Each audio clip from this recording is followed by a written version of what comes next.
May tila Christmas miracle naman sa NAIA Terminal 3 ngayong huling Lunes bago ang Pasko. Dagsa pa rin ang mga pasahero pero mabilis ang usad ng pila sa mga check-in at immigration counter. Nakatutok doon live si JP Soriano. JP. At Vicky, tumaas ka ng mahigit 5% ang bilang ng mga pasaherong dumating at umalis dito sa tatlong terminals ng NAIA Terminal 3 sa huling linggo ng Christmas 2025 kumpara sa parehong petsa noong nakaraang taon. Saksi kami sa mga nakakaantig na reunion ngayong Kapaskuhan dito sa arrival area ng NAIA Terminal 3. Tulad ng mga nagbabalik Pilipinas na anak na sinundo ng kanilang mga magulang. Mga pang-love team na akapan ng mag-GF at BF. At ang muling pagsasama ng mga balikbayang OFW at kanilang mga kaanak. Kabilang sa kanila si Misali na sabik na inakap ng mga pamangkin. Makalipas ang 3 Paskong di kapiling ang pamilya. Ngayon, magkakasama na muli sila. Masaya talaga sa heart, sir. Wala nang iyakan to, uy. Siyempre kung hindi dahil sa pahirapan ba, hindi man tayo mag-abroad. Kasi nakakaawa yung pamilya na iwanan natin. Ang mga dating OFW na naging residente na ng Sweden, kaya ni Apo, bit-bit ang buong pamilya pag-uwi dito sa bansa. Iba po kasi pa magpasko sa Pilipinas. Kaya pagkasama pamilya, kaya masaya umuwi. Maligayang Pasko. Pero kung may mga nagdaratingan, marami rin ang palis ng Pilipinas upang magpasko sa ibang bansa. Gaya ng pamilyang ito na pa-Hong Kong upang bisitahin ang asawang OFW. Di na sila pumila sa traditional check-in counter at sinubukan na ang bagong self-check-in counter sa NAIA. Di naman sila nahirapan at inabot lang ng less than 10 minutes at nakakuha na ng boarding pass. Okay naman siya. Na-save naman kahit paano yung time paraan. Mabilis. Kahapon, December 21, mahigit 170,000 domestic at international passengers ang dumating at umalis sa NAIA. Mahigit 5% raw itong mas mataas kumpara sa parehong petsa noong 2024 ayon sa datos ng MIAA. Ngayong araw naman kahit tagsa mga pasahero, di rin ganun kahaba ang pila nitong tanghali sa immigration counters. Ang mga OFW, diplomatic passport holders at mga nasa business class kasi ay may hiwalay na immigration lanes na tinatawag na OFW lane. Malaking tulong din ang immigration e-gate sa mabilis na pagproseso ng mga pasahero. Paskong Pasko na nga ang vibes dito sa NAIA dahil sa mga Christmas display gaya ng giant reindeers na ito. Vicky, nakikita nyo yung live na kuha natin sa immigration e-gates kung saan tinatap na lang ng mga pasahero ang kanilang boarding pass. Hindi na po ito mano-manong chine-check ng mga security guard. Saka sila pipila sa loob ng immigration. Sa ngayon, medyo mahaba na yung queue o yung pila sa immigration kumpara nung kaninang tanghali. Muli pong paalala ng MIAA sa publiko kung kayo po ay may flight bukas o sa mga susunod na araw, i-check po sa inyong mga airline company. Klaruhin ko anong mga pwedeng dalhin at bawal dalhin dahil lagi iba-iba po minsan ang mga patakaran sa ibang paliparan sa ibang bansa. At yan muna ang latest. Balik mo na sa'yo, Vicky. Maraming salamat sa iyo, JP Soriano. 3 araw bago magpasko kaya pahirapan na ang pagbili ng tiket sa Batangas Port. Mahaba na rin ang pila ng mga pasahero sa Parañaque Integrated Terminal Exchange o PITX. Ang latest, kamustahin natin live sa pagtutok ni Katrina Son. Katrina! Emil, huling Lunes bago ang Pasko kaya naman dagsana dito sa PITX ang mga pasahero na magsisiuwian sa kani-kanilang probinsya. Bit-bit ang malalaking bag, kahon ng regalo at baong pasalubong. Handang-handa na raw sa pag-uwi sa kanilang probinsya si Wilfredo Santiago. Matagal daw niya itong pinag-ipunan, kaya naman masaya raw siya na makakauwi para maipamahagi sa kanyang mga mahal sa buhay ang kanyang mga regalo. Mayroon pa rin pasalubong sa mga apo namin na nasa Isabela. Dahil matagal din kami hindi nagkita, kaya nag-ipon din kami panregalo sa kanila. Para naman kay Ellie Mico na uuwi sa Cagayan, matagal niyang pinagplanuhan ang kanyang pag-uwi. Ngunit di na raw siya nakapagdala ng mga regalo. Mas mahalaga raw makasama niya ang kanyang ina ngayong Pasko. Kasi yung presence na lang, 'di ba, sa pamilya. Yung nanay ko kasi is nag-isa na lang. Yung love na lang. Kasi matanda na siya eh. Yun na lang ang importante ibibigay. Kasi yung pera is nandyan lang. Sa tala ng Parañaque Integrated Terminal Exchange, as of 2 p.m., umabot na sa mahigit 107,889 ang mga pasahero rito.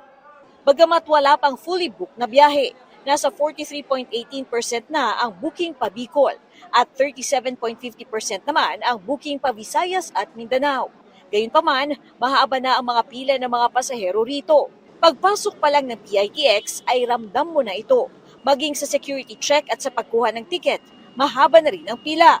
Sa kabila naman ng mahabang pila at pagod sa biyahe, nangingibabaw pa rin ang saya. Dahil para sa marami, ang mahalaga ay ang makauwi at makasama ang pamilya ngayong Pasko. Yung magkakasama kaming mga pamilya, lalong-lalo na ngayon sa darating na Pasko, ay sana nandun kami lahat para sa salo-salong pagkain at para makapiling ang mga magulang. Siyempre minsan lang magkikita. Minsan lang magkita taunan. Patuloy naman ang pagdagsa ng mga pasahero sa Batangas Port. Sa dami ng pasahero, ang ilan sa kanila nakaupo na sa sahig habang nakapila sa ticketing booth. Pahirapan na kasi ang pagbili ng ticket dahil fully booked na ang ilang biyahe. Saka kinukulang na raw ang barko ang bumabiyahe sa Pantalan. Kaya panawagan ng ilang pasahero. Pag season, dapat para isabas nila para ang tao hindi stranded. Nag-inspeksyon naman ang Philippine Ports Authority sa Pantalan para tingnan ang sitwasyon doon. Inamin ni PPA General Manager Jay Santiago na kulang pa rin ang mga barkong bumabiyahe. Kahit gaano karaming ticket ang ibenta mo, kung kulang ang barko mo, talagang problema pa rin. Maliban sa online ticketing, ang hinihingi natin, sana makapagdagdag pa ng mga barko. Batay sa PPA, umabot na sa mahigit 30,000 pasahero ang dumagsa sa Batangas Port kahapon. Halos doble raw yan kumpara sa 21,000 pasahero kada araw na naitatala nila sa Pasko noong nagdaang taon. Pero sa pinakahuling tala ng Philippine Coast Guard kaninang tanghali, nasa mahigit 6,000 pasahero ang dumating sa Pantalan ngayong araw. Nananatili pa rin ang mahigpit na seguridad sa Batangas Port. Ipinagbabawal din ang pagdadala ng mga baril, patalim, mga paputok, mga pampasabog at mga bagay na madaling magliyab.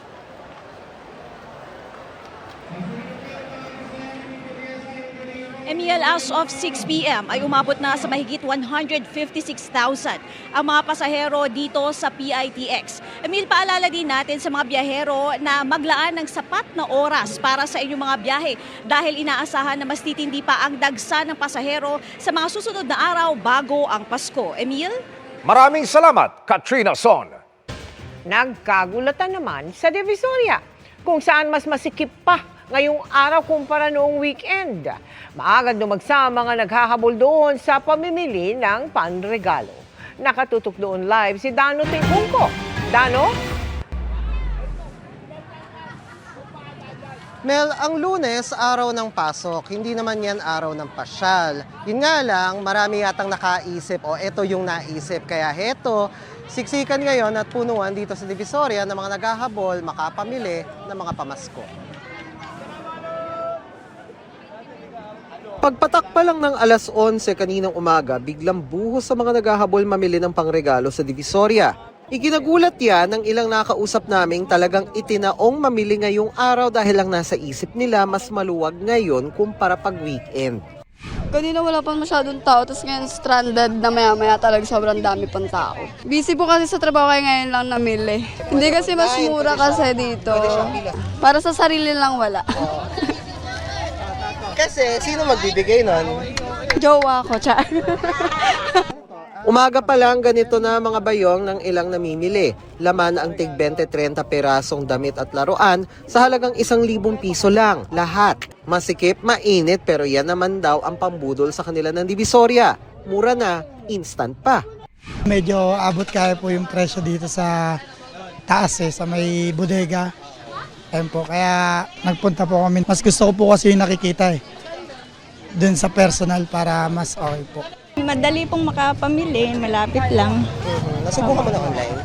Opo, namimili rin po ako online. Pag sa online kasi mas matagal pa. Dito, bibilhin mo na lang, tapos andyan na agad. Matagal-tagal na ring reklamo ng mga tindera ritong nauungusan na sila ng online shopping. At kahit ngayong lumakas ng konti, hindi pa rin daw singsigla ng dati.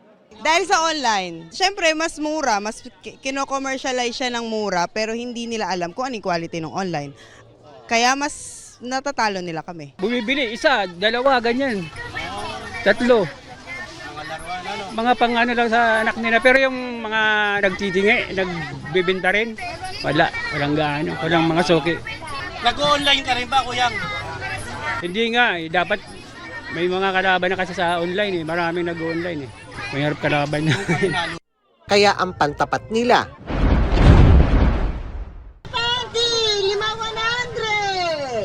Kung diskarte mo sa mga tao. papakita mo lang kung ano yung tinda mo. Yung panty. Oo, kung ano yung quality ng tinda mo over sa online. Maganda rin daw nakikita ang paninda kaysa online na baka raw iba ang mapadala at matanggap. Dito, isahan, isang pamasahe, isang paguran, nakikita mo pa the quality at size ng kailangan mo. Pagod pero worth it. Kailangan naman lahat pagpaguran mo eh. Para worth it yung mabibigay mong regalo.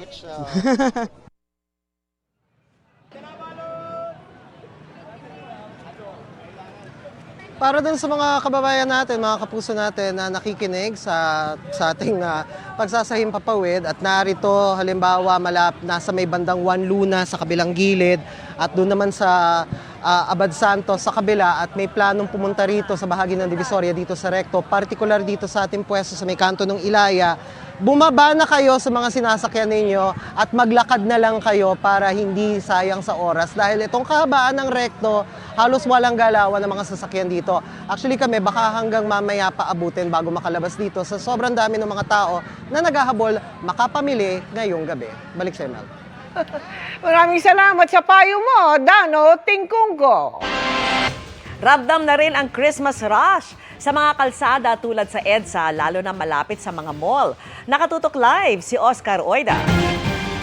Oscar. Yes, Vicky, ilang araw na nga lang at Pasko na. At habang papalapit ng papalapit, ang pinaka-aabangang araw, asahan na raw ang lalong tumitinding traffic.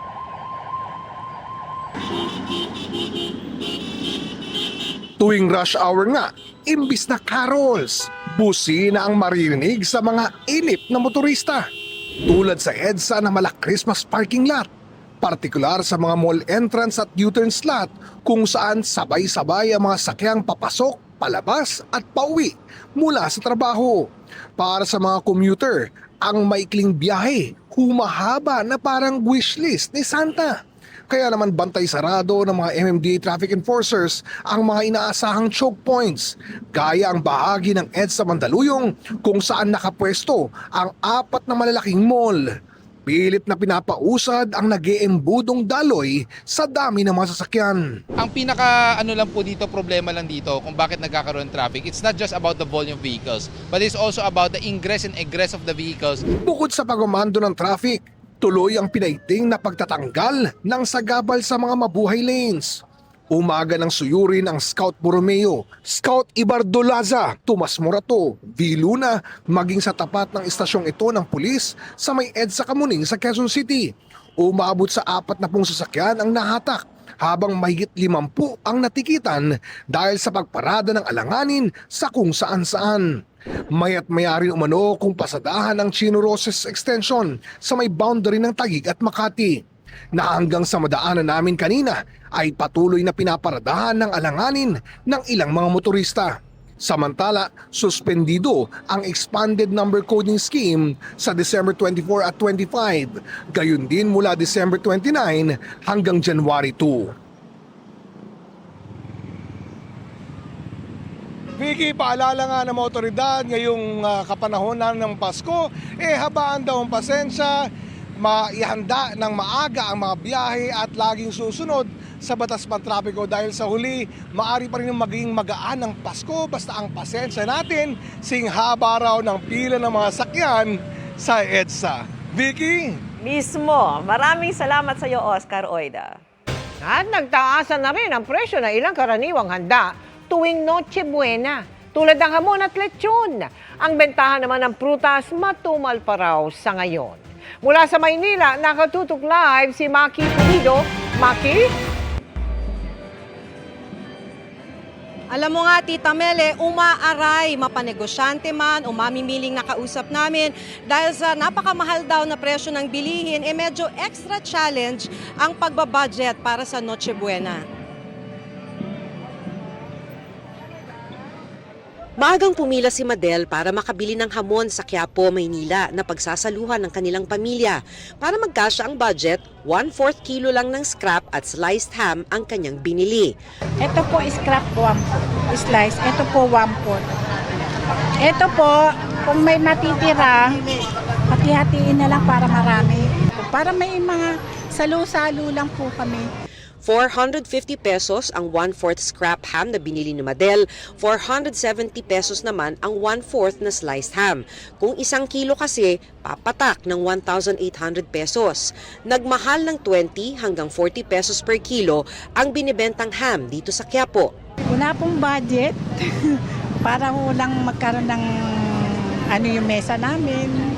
Para pagdating ng Pasko, happy together kami. Ang lechon sa La Loma, Quezon City, mas mahal na ng nasa 2,000 piso kumpara noong nakaraang taon. Ang regular size na 10 to 11 kilos na lechon, 16,500 pesos na mula sa 14,500. Pwede namang per kilo na 1,700 pesos. Kalahating kilo, 850 at 1/4 sa 500 pesos. Matumal pa raw ang bentahan, sabi ng may-ari ng isa sa mga tindahan. Tumaas po, kaya lang pagtawad ng customer, dali nga tumatumal. Kahit tumabla o malugi ng konti, bigay po para wag lang matira. Matamlay ang bentahan kahit ng prutasang ito sa Quiapo. Matumal na nga, tingi pa raw mamili ang mga customer kaya ang kita kulang pa para sa inutang na puhunan. Sa pirasong mangga, 1/4 na ubas, ay lang bili ng tao kasi mahirap na buhay. Kasi sobrang mahal talaga, ma'am, ang bilihin. Hindi ko namin kaya. Sa grocery cart ni Baby, ang 500 kulang pang spaghetti. 149 pesos ang isang balot ng pasta na may sauce, 144 pesos ang cheese at 244 pesos ang pangsahog na pork o may total na 537 pesos. Di pa kasama ang hotdog dyan. Sabi nga ni Baby, alangan namang spaghetti lang ang handa mo. Birthday ni Jesus. Yung birthday nga natin, sineselebrate natin na maayos eh. How about yung creator pa natin, di po ba?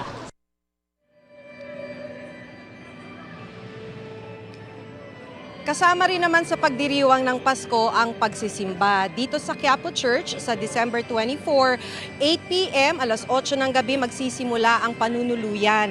At pagkatapos ito, 9 p.m. ang Misa de Gallo. Tita Mel? Maraming salamat sa iyo, Maki Pulido. 24 oras na ang bentahan ng mga paputok sa fireworks capital ng bansa, ang Bukawi, Bulacan. Nag-inspeksyon doon ang pulisya at lokal na pamahalaan ang supply at presyo.